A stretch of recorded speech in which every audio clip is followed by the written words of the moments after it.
तो ममता बनर्जी ने बोला कि आप मतलब कि BJP government they don't know how to respect Bengali politicians, Bengali personalities. Amartya Sen के ऊपर जो हुआ कि गिव प्रूफ माँ के एज के बारे में वगैरह, तो ये सब हर्ट करता है ना बंगाली प्राइड को। देखिए, एक विषय ये है कि इलेक्शन कमीशन को तो पहले इन सब चीज़ों में थोड़ा सावधानी बरतनी चाहिए। दूसरा विषय है कि किसी ने, कोई नोबेल लॉरिएट इकोनॉमिस्ट है, इज ही और she is above the law. आप कोई नोबेल लॉरिएट को मर्डर करने की परमिशन देंगे क्या? देना चाहिए क्या? लॉ किसी के लिए तो अलग नहीं हो सकता। पीएम साहब का कैसे वोट देते हैं? लाइन में खड़े होकर ही वोट देना पड़ता है ना पीएम को। तो पीएम है।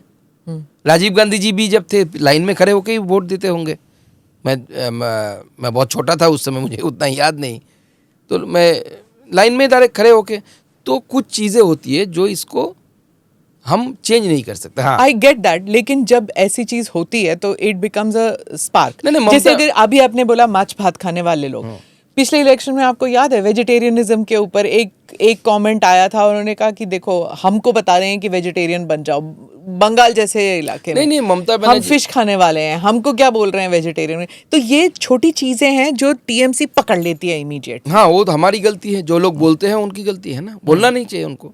टीएमसी इसको यूज कर रही है। हाँ। देखिए, अब ये तो नैरेटिव का जंग है। हाँ, नैरेटिव जो नैरेटिव जो विषय ला रहे हैं उस विषय में टीएमसी भी नैरेटिव लाएगी हमारे अगेंस्ट में।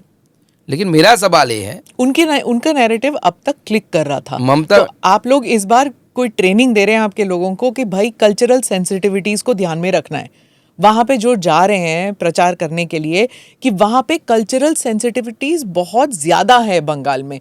अगर आप छत्तीसगढ़ में जाएंगे, झारखंड में जाएंगे, इतना नहीं है, लेकिन बंगाल में बहुत ज्यादा है।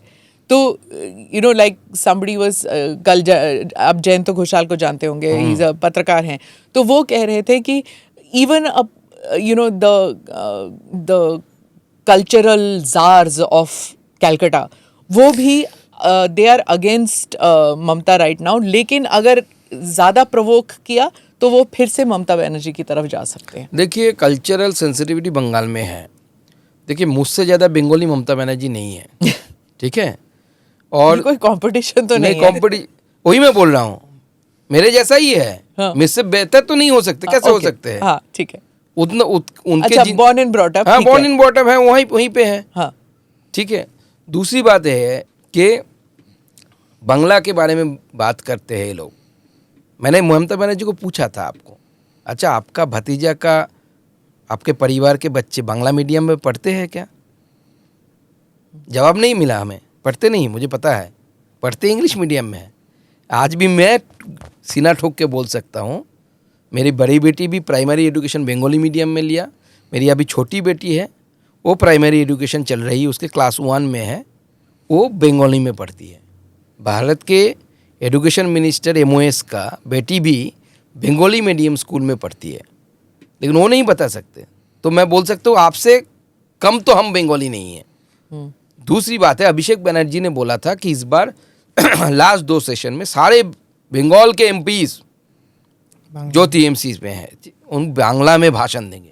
मैं तब से कान खड़ा करके सुनना चाहता हूँ। शत्रुघ्न सिन्हा बंगाली में बोलेंगे, शत्रुघ्न सिन्हा बंगाली में बोले, साकेत गोखले जी बांग्ला के एक कविता आवृत्ति करके सुनाए, आपका ये जो यूसुफ पठान साहब है, हाँ, वो थोड़ा बंगाली बोल के दिखाए। तब से बैठा हुआ हूँ, आज तक सुनाई नहीं दिया। तो जो बंगाली भद्रलोक है वहां पे, वो लोग तो कुछ नहीं कह रहे हैं इसके बारे में कि बंगाली में बोलिए।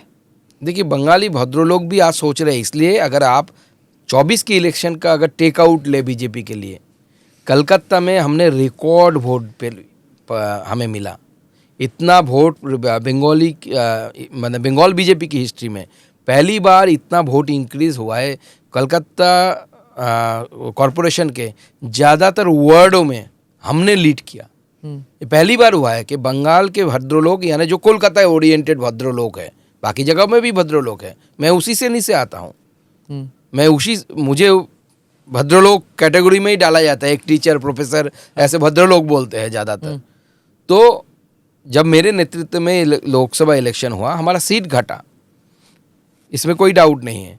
लेकिन एक टेकआउट ये भी है हमारे लिए पॉजिटिव कि हमने 38% के आसपास का वोट हमारे पास है, और वो कन्वर्जन इस बार होगा? बाकी कन्वर्शन हो जाएगा क्योंकि जनता समझ चुकी है। आप देखिए, मैं आपको सिंपल सा सवाल पूछता हूँ, अगर अमर्त्य सेन के पास एक लेटर नहीं जाता तो बंगाल के लोगों को नौकरी मिल जाता? मिलेगा क्या? 26,000 लोगों की नौकरी चली गई, कितने इंडस्ट्री एस्टेब्लिश हो जाएंगे?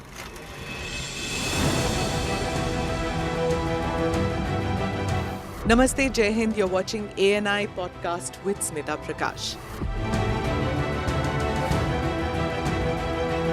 अगर हम उसको मस्जिद कहेंगे तो फिर विवाद होगा। The issue is टूटा है क्या भारत? 400 पार का मतलब ये है कि संविधान खतरे में है। क्या हम लोग ये निर्देश देते हैं कि फला को गिरफ्तार करके जेल डाल दें? वही तो कह रहे हैं सब। ये बेबुनियाद निराधार आरोप। सच्चा सुनना चाहो देखो स्मिता प्रकाश ANI, it does not lie।